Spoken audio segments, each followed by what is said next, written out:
Welcome to my series Into the Design, where we talk about current game design theories that I've come up with. Today we're going to be taking a look at an Apex Legends champion. This character kind of came to mind when I saw a few of the Apex Legends leaks. One of them was using the ferrofluid magnets, and I thought that was an interesting concept, but I wanted to take a look at it in a more magnetic sense instead of ferrofluids. So originally I wanted this champion to be defensive, but that didn't really work out. A lot of the design problems with that was magnetics aren't super defensive unless you combo it with something like an electrical energy shield, but there's already a character kind of sort of like that with Wattson, and Gibraltar Shield also kind of falls under that category. So I decided I'm gonna make this champion pure offensive, and from there I just decided to roll with it. So first off, the passive ability, here I have it stating a magnetic dash or a lore based ability. So dash might be too powerful, which is fine for now. But I did notice a lot of the other champions did have a lore base ability for their passive. I know Bangalore was noted for this, and a few others have passive abilities like Lifeline with her res that are more lore based instead of revolving around the champion archetype. So a magnetic dash would work for the offensive off type, but I think this would be better for a lore based perspective. I don't have anything with magnets. You would have to work with a lore team to see what they could come up with it. I did realize that magnetics also work with cryogenics, and that's how you get superconductors. So maybe something along the lines of a slow ability on shots, something akin to that. So my first thought, again, was tying it into the lore, but if not, I do think the magnetic dash would be good. You would activate it the same way as you would double jump, but it would be a double tap of the space button or your jump button, and it should dash you in your character's current momentum. It wouldn't go forward. If you're tapping right, you would be going right. So have it based on that. 2 charges should be good, but now that I'm thinking about it, it might be a little too much. Rapidly changing your direction in this game is a very powerful technique that a lot of people learn with things like tap strafing. So when you have things that strong, 2 charges on a quick dash would make aiming against pretty powerful. But maybe 1 charge would be better off in this position. Overall, this should be a very fast character for hyper offensiveness. I notice we have Octane as a very fast offensive character, but he doesn't work too well in like a team fight scenario. He's very selfish in his abilities. So the passive for Octane is his regen. Meanwhile, his ultimate is his launch pad, and then his tactical ability is his speed boost.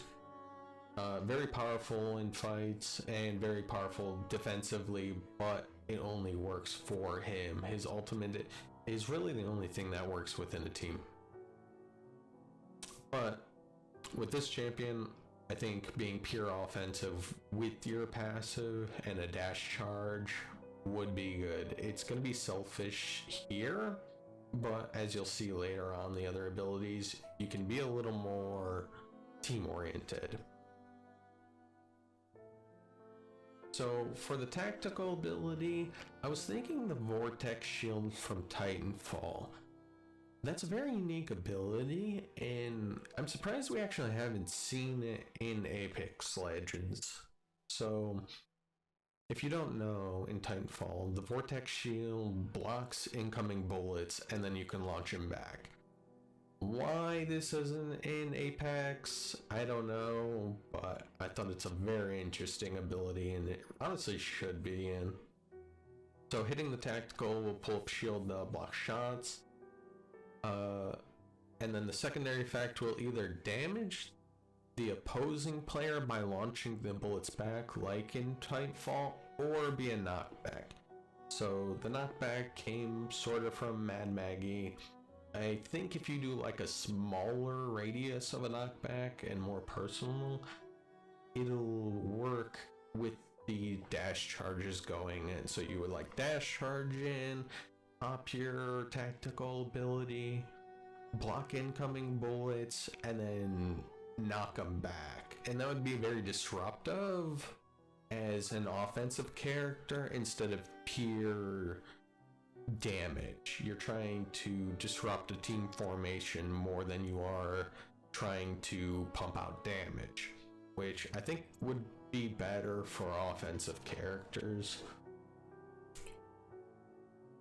So with that said, the knockback I believe is the right way to go. I like it better than just the straight damage, but the straight damage would also work. Now, another key thing with this is you should not let the player be able to shoot, but I do like it if the player does shoot their own mag, it charges up your shield. So you could have a charge for the shield where it does more damage the higher the charge is, or more knockback the higher the charge is. So if the enemy team does recognize, oh, he's rushing in with his shield, we could just not shoot, but you shooting from your mag would charge it. So I found that to be very cool. There's a video here where it uses magnets to melt the metal, and I thought it would be a very cool effect to add. It basically just spins the metal around until it turns into a metal slug. I thought that would be cool to add as an effect for after the shield. You melt it into a slug and then fire it back for damage. And again, this damage should have a cap. It shouldn't be that much damage, maybe around 40. The main thing is the shield. And another neat effect of the shield is if your teammates do get behind you, they won't be hit. So it could work for defending teammates who are low or who are down. You could use it in both an offensive and a defensive play style. With that said, I do really like the knockback. I think the knockback would work really well because, again, even in the defensive setting, let's say you get pushed on and your teammates running low on health, you cover for them while they get into cover. You take the shots. If they push up on you, you can use the knockback to gain some more space. So that's it for the tactical ability, the ultimate ability. This one I had a bit of trouble coming up with something. The railgun initial... Railgun wasn't my first thought. The magnetic lift was my first thought. The railgun was a secondary thought. So, single shot, high damage railgun.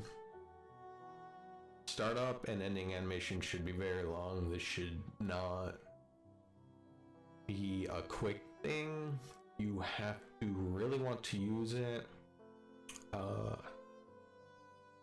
Think of it as a single shot sniper rifle, not as strong as a Kraber, but being a railgun, I don't believe it should have drop off. I think drop off would make it not feel like a railgun. If you want a railgun, make it feel like a railgun. Make it just beeline it straight to wherever your aimer is. But single shot, long recharge time, 100 damage body shot, 200 damage headshot.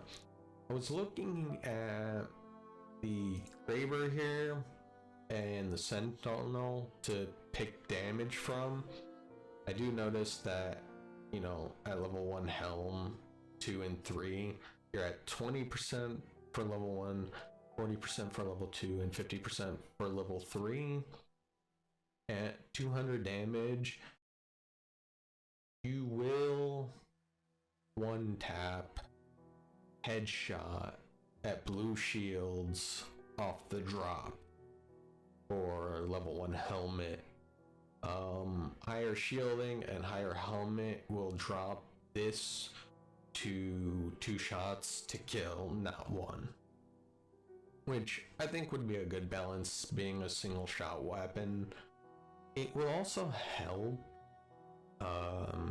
again, being an offensive character, snipe someone, rush in with your team. If, say, you have an Octane, you can jump pad in after that first shot and get a clean rush in. It would be like having a pseudo Kraber in your arsenal without actually having to pick up the Kraber, which, you know, I think fits well, because there's no in between a Kraber and Sentinel and really jumping in after a Kraber shot. Usually if a Kraber shot goes off and you're close enough, a team will just rush in, especially after a headshot down. It's almost always a rush in, unless you're getting third party, but you will want to rush in after this. So that's kind of where I wanted the weapon to be. I wanted it to be between the Kraber and the Sentinel.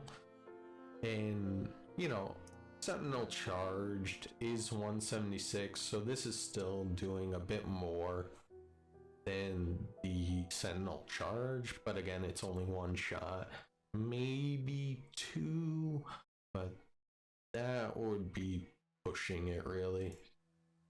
I say long recharge time, I would put it probably a bit above Octane's recharge time.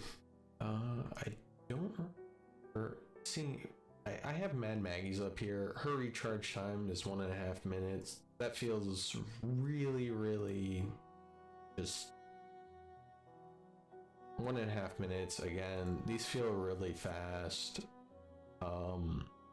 It feels like you almost always have it, so probably about 2.5 minutes. I believe more of the defensive characters have a longer recharge. Yeah, 3 minutes for the interception pylon. It's pretty strong, but I would say about 2 minutes, 2.5 minutes for the recharge time. It would make it powerful. Obviously, you'd want to scope with this thing. 4x8. Leg multiplier is 0.8 here. That falls under the Kraber's leg multiplier, unlike the Sentinels, which is 0.9.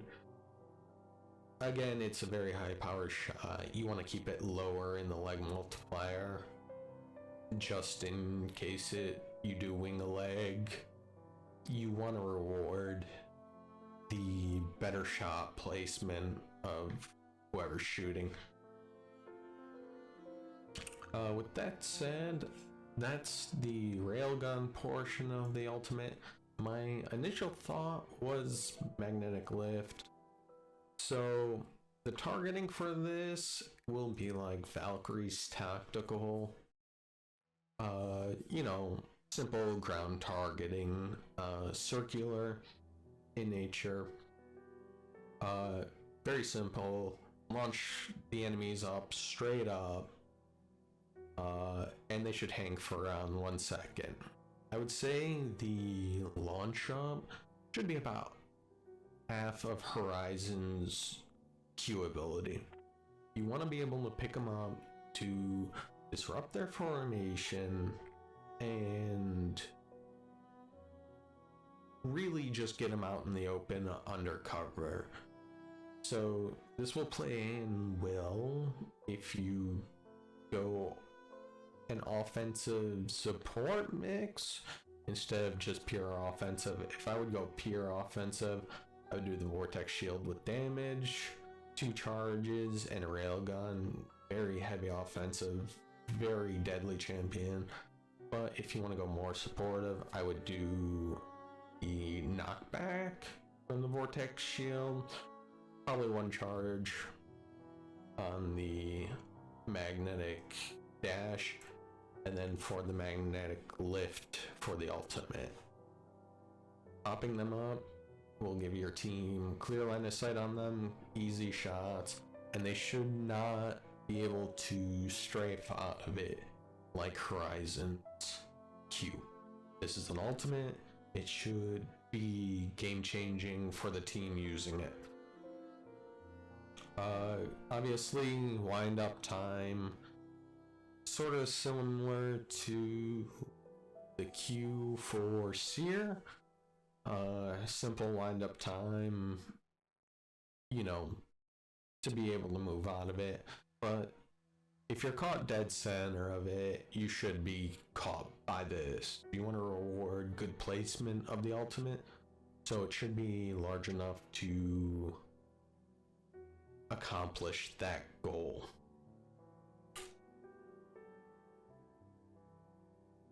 That said, enemy abilities should not be used within the magnetic lift. Gibraltar's Q in particular, his tactical is very powerful and doesn't have too much counterplay. Using the magnetic lift on the tactical would be good counterplay to it, as it should lift above the Gibraltar bubble, which would be great counterplay against Gibraltar. We currently see him as a very top pick in Pro League. I know Mad Maggie was supposed to like circumvent that pick a little bit, and then the recent crypto changes was supposed to be pushing him more into Pro League, especially because his ultimate destroys the Gibraltar bubble, or Gibraltar tactical. With that said, I do think a more supportive offensive champion would be better. The magnetic left in particular for Gibraltar, and even other champions really. Any defensive champions like Caustic, anyone who just even runs or hides, Watson with their defensive ability. This should help circumvent heavy lockdown on defensive champions a bit. We know we don't see those champions being picked as much in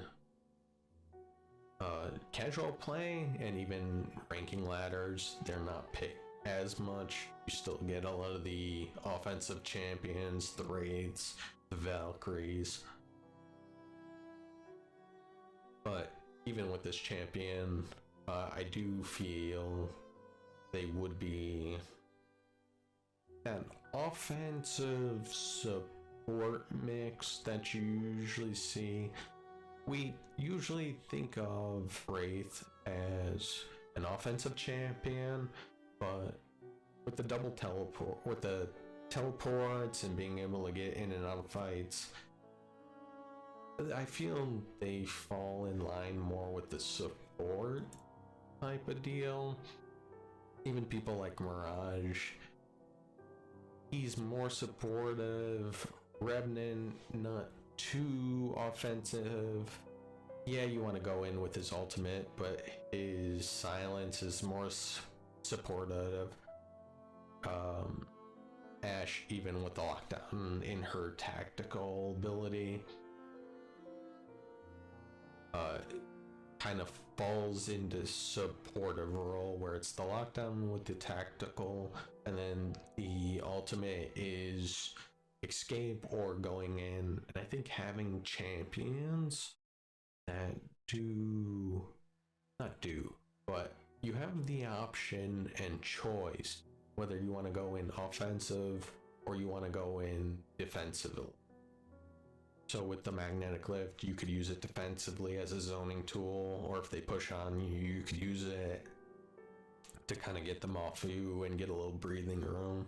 I prefer champions that have that sort of mix where you can use them for offensive, but their skills also work really well in a defensive style. With that said, this is just a quick rundown of the Apex Legends champion that I came up with, revolving around magnetics. Very simple concept and my thought process behind the champion itself and their abilities, you know, the passive, tactical, and ultimate. With that said, I want to thank you all for watching. Again, this is just another video on Into the Design. Just thought processes and different game design things. I will be coming out with more videos. I plan on making one for a TCG that I came up with, and then I was going to do one on level design. That's all I have for you today. Thanks for watching, and I'll see you next time.